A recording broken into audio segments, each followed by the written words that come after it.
यो हो सुनौलो टेलिभिजन।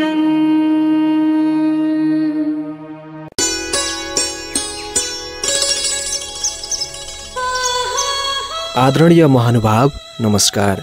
सुनौलो टेलिभिजनमा हार्दिक स्वागत गर्न चाहन्छु। म अर्जुन जीसी।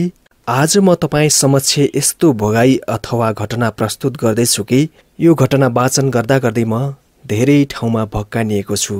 धेरै ठाउँमा पटक पटक आँसु झरेको छ। तपाईको मन पनि यो सत्य घटनाले अवश्य पनि छुनेछ। अन्त्यसम्म हामी सँगै रहनुहोला। आजको यो निकै मार्मिक घटना उदयपुरका राजन राउतले लेख्नु भएको छ।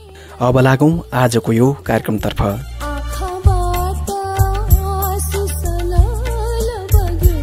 मध्याह्नको चर्को घामले तातेको थियो काठमाडौँ। प्रदर्शनकारीको नारा जुलुसले उस्तै तातेको थियो रत्न पार्कको सडक। दिनौं जस्तो कुनै न कुनै प्रदर्शन भइरहने रत्न पार्कमा त्यस दिन पनि खैकेको विरोध प्रदर्शन थियो। उति साह्रो वास्ता गरिन मैले। न्यू रोडबाट बानेश्वर कोठामा फर्काउँदै थिएँ। प्रदर्शनकारीले खचाखच भरिएको रत्न पार्कको सडक बिस्तारै खाली हुँदै थियो। सडक किनारामा बाइक रोकेर एक नजर प्रदर्शनकारीतर्फ मिल्काएँ। दाई खानुहोस् है मकै, तातो मूलपानीको मकै। सडक किनाराबाट एउटी अधवैँसी आइमाईले मेरो ध्यान आकर्षण गराई। हातमा पोलेको मकैको थाली थियो। अनेक थरी के भनेर मकैको विज्ञापन गर्दै थिए ऊ। वर्षौं पुरानो र मैलो शरीरको कपडा, कुपोषणले हाडछाला मात्र शरीरमा, कुनै रस रङ बाँकी थिएन। र पनि मलाई चिन्न कुनै गाह्रो भएन। ऊ 1.5 दशक अघिकी चिरपरिचित सेक्सन कमान्डर कमरेड सपना थिए। नतमस्तक थिएँ म यतिका वर्षपछि गुमनाम कमरेड सपनाको अवस्था देखेर। झट्ट बोलाउने हिम्मत नै आएन। कालो चस्मा र हेलमेट लगाएकोले होला सायद उसले मलाई चिन्न सकिन। ट्राफिकको सिट्टीले झस्किएँ म। बाइक अगाडि बढाएँ। सडक खाली भइसकेको थियो। ऊ पनि मकै बोकेर भिडमा अलग भइसकेकी थिए। कोठामा पुगेपछि झलझली पुराना यादहरू आइरहे। कमरेड सपना एक अत्यन्त जुझारु साहसी चलेको नाम हो एकताका उसको। सपनाको जस्तो साहस हुनुपर्छ। 2062 सालमा सिराहाको बन्दीपुर लडाईँबाट फर्कँदा बटालियन कमिसारले उसको प्रशंसा गरेको याद मलाई अझै ताजै थियो। पाखुरामा गोली लागेको थियो उसलाई। लडाईँ नजिती फर्कन अस्वीकार गरेकी थिए उसले। किन उसको साहसप्रति डाहा हुन्थ्यो हामी केही युवालाई। त्यतिले मात्र रोकिएन उसको प्रशंसा। सिन्धुलीको आम्बोटेमा लडाईँको समीक्षा थियो। पूर्वी डिभिजनका कमान्डर कमरेड अनन्तले समेत उसको नाम लिएपछि एकाएक चर्चित भई ऊ। इक थियो हामीलाई कुनै दिन कमान्डरको मुखबाट सपनाको भन्दा अघि आफ्नो नाममा प्रशंसा बटुल्ने। उमेरले केही वर्ष मभन्दा जेठी नै लाग्थ्यो ऊ। शारीरिक हिसाबले परिपक्व, पातली, साधारण उचाइ, कृत्रिम सुन्दरताबाट हजारौं माइल टाढा, तापनि नराम्री भने थिइन। त्यसो त सुन्दरताको परिभाषा नै बेग्लै थियो उसको। रूप होइन कमरेड, सार हेर्नुहोस्। फेमस थियो कुनै समय उसको यो डाइलग हामी युवा माझमा। उसो त जनवादी विवाहका लागि उसलाई प्रशस्त प्रस्तावहरू आएकै थिए। सधैँ अस्वीकार गरिरही उसले। मन नपर्ने कुराहरूको डटेर प्रतिरोध गर्नु, आफ्ना समस्याहरू खुलस्त राख्न सक्नु, सिद्धान्तप्रति प्रतिबद्ध, लडाईँमा अद्भुत साहस नै उसका सुन्दरता थिए। समकालीन महिला छापामारहरूमा त अब्बल नै थिए सपना। हामी पुरुषहरूसँग प्रतिस्पर्धा गर्थी सैनिक गतिविधिहरूमा। कतिपय स्थानमा उसले जित हात पार्दा हिन्ताबोध हुन्थ्यो हाम्रो पुरुषत्वमा। अनि उसलाई हराउन अनेक चालबाजी गर्थ्यौँ हामी। शान्ति प्रक्रिया सुरु भएपछि उपचारको लागि लामो समय काठमाडौँ नै बसी। त्यसपछि फर्किन ऊ। भगोडाको सूचीमा थियो उसको नाम। गणतन्त्र आएपछि गुमनाम भई सपना। 1.5 दशक अघि आकस्मिक देखिएको उसको फरक रूपले मनमा अनेक कौतूहलता हुनु स्वाभाविक थियो। उसलाई भेट्न त्यति सजिलो थिएन। भेटेर उसको डाइलग सम्झाउन मन थियो। कतिपटक रत्न पार्कका सडक पेटीहरू निहाले।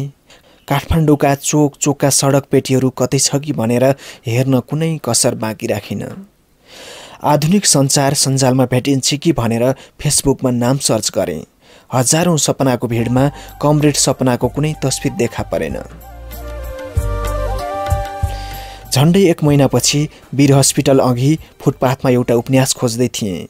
नजिकै देखा परी ऊ हतार हतार एउटा पुरानो झोलाबाट सामानहरू निकालेर सडक पेटीमा धमाधम लेआउट गर्दै थियो। पुस्तकवालाले परसर भनेर गाली गर्दै थियो, डटेर प्रतिरोध गर्दै थिए। त्यो त उसको पुरानो बानी नै हो, अझै रहेछ। छिनभरमै लेआउट सकेर कराउन थाली ऊ। ताजा ताजा निगुरो सस्तो कागती मात्र 20 रुपैयाँ। निहालेर हेरिरहेँ म।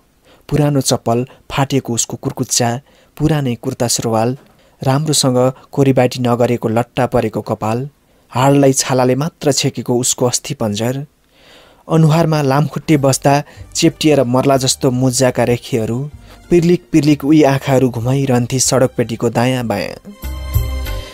कुनै आकर्षण बाँकी थिएन शरीरमा। पातली त त्यसबेला नि पातली थियो, तर उति बेला मिलेको शरीर थियो। मोटाउनु र दुब्लाउनु बीचको अन्तर भने धेरै हुँदो रहेछ। सायद कसैलाई उसको उमेर अनुमान गर्न लगाएको भए मेरी आमाको उमेर बराबर भन्ने थियो। प्रष्टै थियो उसको पाखुराको खत। दुनियाँलाई उसको खतको कुनै प्रभाव थिएन। कसैले बुझ्ने प्रयास गरेन होला खतभित्रको इतिहास। कसैले बुझेन त्यो गणतन्त्रको निशानी। विडम्बना सपनाहरूले लडेर ल्याएको गणतन्त्रमा सपनाका सपनाहरू नै गुमनाम भइसकेका थिए। सपनाको हत्या भइसकेको थियो। उसको स्थान सडक पेटीभन्दा माथि थिएन। सडकमा धुलो उडाएर दौडिने चिल्ला गाडीबाट गणतान्त्रिक मन्त्रीहरूले सपनाहरूलाई सडक पेटीमा देख्ने कुरै भएन।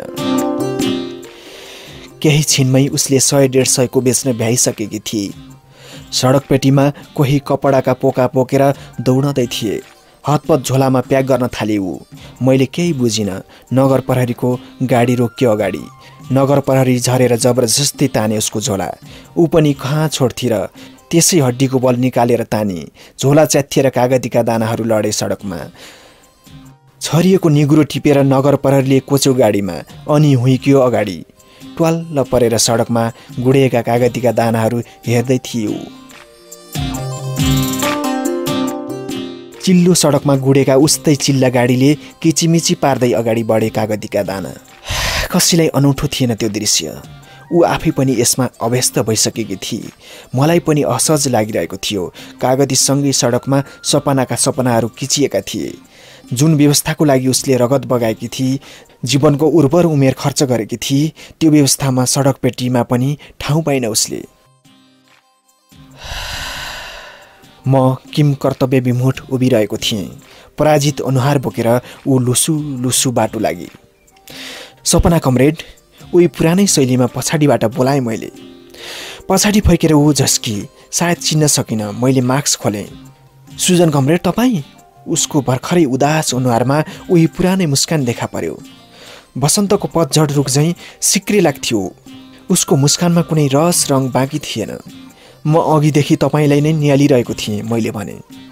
मेरो शरीरदेखि पाउसम्म नजर डुलाइरहेकी थियो। उसको असहजता सजिलै बुझ्थेँ म। उसले सहरमा देख्ने सुकिला मुकिलाहरूकै श्रेणीमा थिएँ म। त्यसमाथि उसको भर्खरैको घटनाको साक्षी थिएँ। तपाईँ त अझै उस्तै हुनुहुँदो रहेछ। यतिका वर्षपछि नि जस्ताको तस्तै सम्हालिँदै बोलियो।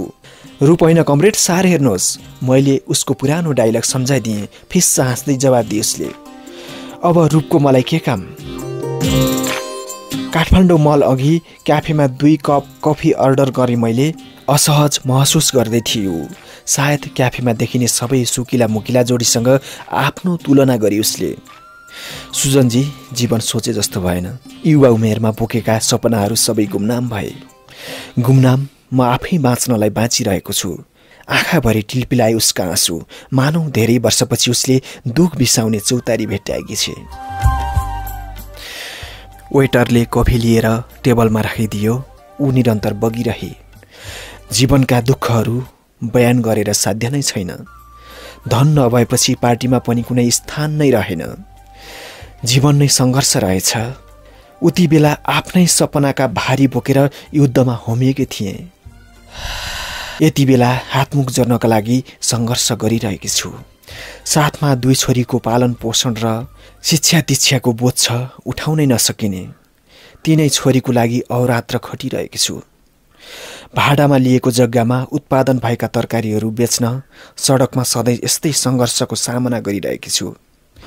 बिचौलियाले उचित मूल्य नै दिँदैनन्, फेरि आफ्नो रोजगारी पनि त अरू केही छैन। मैले कफी लिन इसारा गरेँ। हातमा कप उठाएर सडकमा मार्चिङ भइरहेको सैनिक टुकडीतर्फ तिरस्कृत नजर फाल्दै टिप्पणी गरी उसले। शाही सेना देख्दा अहिले पनि झस्किन्छु म। हिजो अस्ति पनि सपनामा म यिनीहरूसँग लडेको थिएँ, फेरि भावुक भइयो। साँच्चै कस्तो मनोविज्ञानमा बाँचिरहेकी थियो। शान्ति प्रक्रिया सुरु भएको 15 वर्ष बितिसक्दा पनि उसको समकालीन छाप बदलिन सकेको थिएन। यतिका वर्षपछि नि तत्कालीन युद्धको भएको मनोविज्ञानले ग्रसित थियो। तर यिनीहरू शाही सेना होइनन् नि, यी त नेपाली सेना हुन्। गणतन्त्र आएपछि रहेन शाही सेना, मैले कटाक्ष गरेँ। गरिबका छोराछोरी हामी एक आपसमा दुश्मन भयौँ। ठुला ठुला देखाएका सपनाहरू सत्ताका भर्याङ मात्र रहेछन्। खै के सोचेर गम्भीर भइयो, तर उसमा चरम निराशा र कुण्ठा भने प्रष्ट थियो। अनि पाखुराको गोली झिक्नुभयो त? केही छिनको मौनतालाई चिर्दै मैले सोधेँ। गोली झिकेपछि 1 महिना हस्पिटल नै बसेँ। थाहा छ तपाईँलाई, त्यो 2 वर्ष पाखुरामा बोकेको त्यो गोली झिकेपछि मैले माला बनाएर छोरीलाई लगाइदिएकी छु, ताकि ठुली भएपछि उसले थाहा पाओस् मेरो पनि गणतन्त्रमा लगानी छ, अनि सजाएर राखोस् गणतन्त्रको त्यो निशानी। गर्व थियो त्यस बेला उसमा। म भने भावुक भएँ। सुजनजी, अन्तर्जातीय विवाह फापेन मलाई। साह्रै संकीर्ण रहेछ उसको परिवार। आफ्नो परिवार नै बदल्न नसक्नेले खै कसरी संसार बदल्ने सपना देखे। परिवारले स्वीकार नगरेपछि यतै केही गर्ने सोच्यौँ। पोहोर साल उसले आफ्नै जातकी केटी भगाएर गयो। त्यसपछि रहेन हाम्रो सम्बन्ध। काखमा सानी छोरी च्यापेर मैले गर्न सक्ने अरू केही थिएन। पेट पाल्नकै लागि अनि मैले तरकारी उत्पादन र व्यापार सुरु गरेँ। यस्तो व्यापारले छोराछोरीहरू पढाउन र पेट भर्न गाह्रो छ। यति बेला छोरीहरूको बोर्डिङको फी तिर्न सकेकी छैन। कोठामा ग्यास सकिएको छ यति बेलै। सडकमा 2-4 पैसा हुन्थ्यो, अब यस्तो छ हालत। धोकै धोका भयो जिन्दगी। अब हरेस खाइसके जीवनसँग। उसले लामो श्वास फेरी। पर्सबाट 1000 का 2वटा नोट झिकेर थमाएँ मैले। धेरै धेरै धन्यवाद। तपाईँको यो ऋण सके भने चाँडै तिर्ने कोसिस गरौँला, उसले भनी। पर्दैन तिर्न, यो मेरो सहयोग हो तपाईँलाई। बरु केही समस्या पर्यो भने मलाई कल गर्नु, सकेको सहयोग गरौँला। कागजको टुक्रामा मैले मोबाइल नम्बर टिपेर दिएँ। सपना विद्रोही फेसबुक अकाउन्ट छ मेरो, क्याफेबाट निस्कँदै गर्दा उसले भनी। झन्डै 1 हप्तापछि न्यू रोड गेटमा देखा परियो। अफिसियल ड्रेसमै थिएँ म। बाइक नजिकै लगेर हर्न बजाएँ। सुरुमा त साँच्चै मेरो ड्रेसले तर्सियो। मलाई चिनेपछि भने उसको आश्चर्यको सीमा रहेन। समकालीन उसको हाराहारीको कमरेड म यो रूपमा देखिनु उसको सोचाइभन्दा धेरै टाढा थियो। यसपटक डोकोमा थियो उसको व्यापार। व्यस्त थियो सडक, अनि सडकपेटीमा डुलुवा विक्रेता र क्रेताहरूबीच जारी थियो बार्गेनिङ। मेरो यो ड्रेसमा युद्ध लडेका केही व्यक्तिहरू मात्र थिए यति बेला। लामो समय भइसकेको थियो काठमाडौँका सडकपेटीमा कमरेड सपनालाई नदेखेको। सायद अब व्यवसाय परिवर्तन गरिहाली, त्यही सोचेँ मैले दिएको नम्बरमा कल पनि गरिन उसले। क्याफेबाट छुट्दा फेसबुक आइडी त दिएकी थिए, तर लामो समयदेखि नै अपडेट थिएन। उसको वालमा अरूले ट्याग गरेको बाहेक केही थिएन नयाँ। कहाँ गएर के गर्दै होली? यति लामो समय देश लकडाउन हुँदा कसरी घर व्यवहार चलाइरहेकी होली खुल्दुली थियो मलाई। लकडाउन केही खुकुलो थियो। भाइ सूर्य खड्काको ब्रेन ट्युमरको अपरेसन पश्चात थेरापी हुँदै थियो भक्तपुर क्यान्सर हस्पिटलमा। हस्पिटलको बेडमा स्वास्थ्य अवस्थाबारे कुरा गर्दै थिएँ म भाइसँग। साइडको बेडमा अचानक ठोक्कियो मेरो नजर कमरेड सपनासँग। अरे सपना कमरेड तपाईँ यहाँ? म आश्चर्यचकित थिएँ। क्यान्सर हस्पिटलको अप्रत्याशित भेटले ऊ केही बोलिन। साइडमा उभिरहेकी थिए उसकी छोरी। चिन्न गाह्रो थिएन। परष्टै थियो उसको गलामा झुन्डिएको 5.56 mm को गणतन्त्रको निशानी। फोक्सोमा क्यान्सर भएछ उहाँलाई। महिनौदेखि हस्पिटलमा हुनुहुन्छ। भाइले नै बतायो मलाई। फोक्सोमा क्यान्सर? अड्के मेरा शब्दहरू। झलझली पुराना यादहरू आइरहे। एक जमानाकी कमरेड सपना सबैको लागि आदर्श पात्र थिए। शरीरमा गोली बोक्ने लड्ने साहस गर्थे। गोलीलाई जितेकी ऊ अब प्राणघातक रोगसँग हार्दै थिए।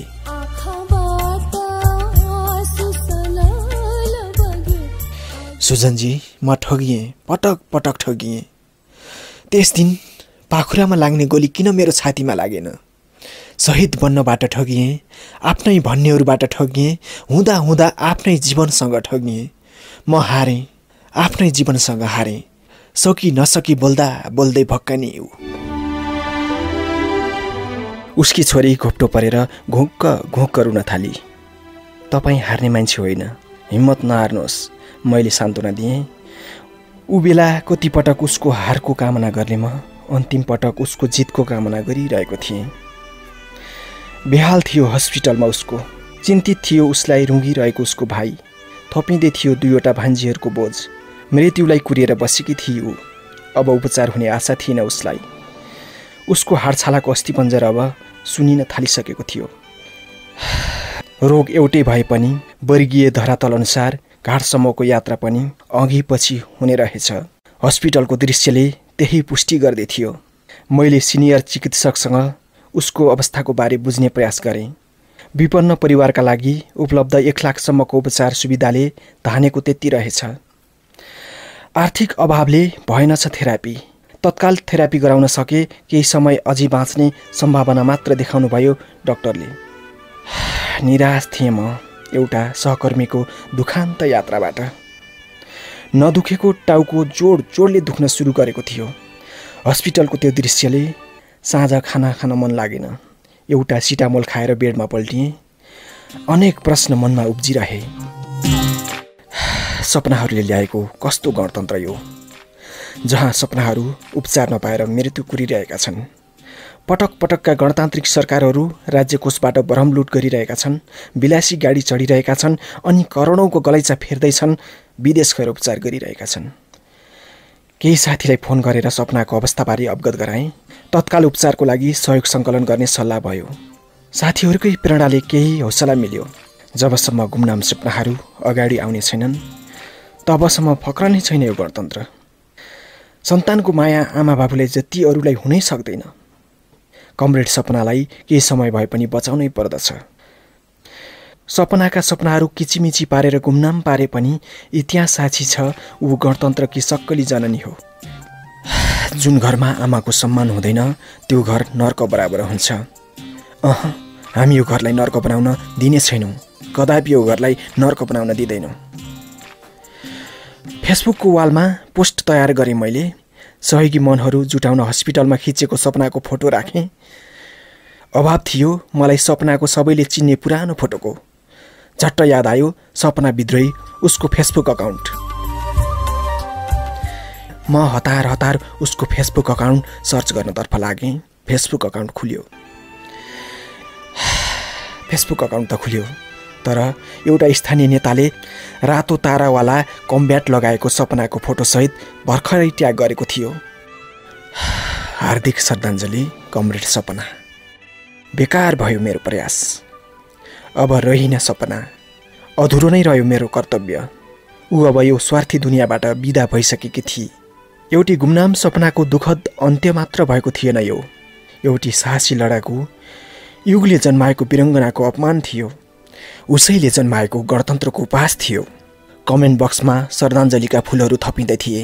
एकजना गणतन्त्रको भरपूर फाइदा लिएका मन्त्रीज्यूले समेत श्रद्धाञ्जली दिन भ्याइसक्नु भएको रहेछ। गणतन्त्रकी सारथी कमरेड सपनालाई गणतन्त्रले बिर्सने छैन। सपनाका सपनाहरू हामी मर्न दिने छैनौँ।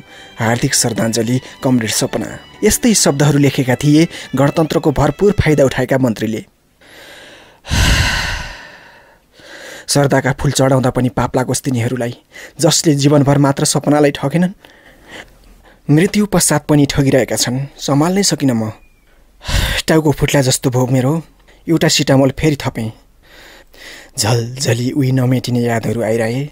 तिनै यादहरू समेटेर हजारौँ गुमनाम सपनाहरूमा समर्पित गुमनाम सपना लेख्न सुरु गरेँ।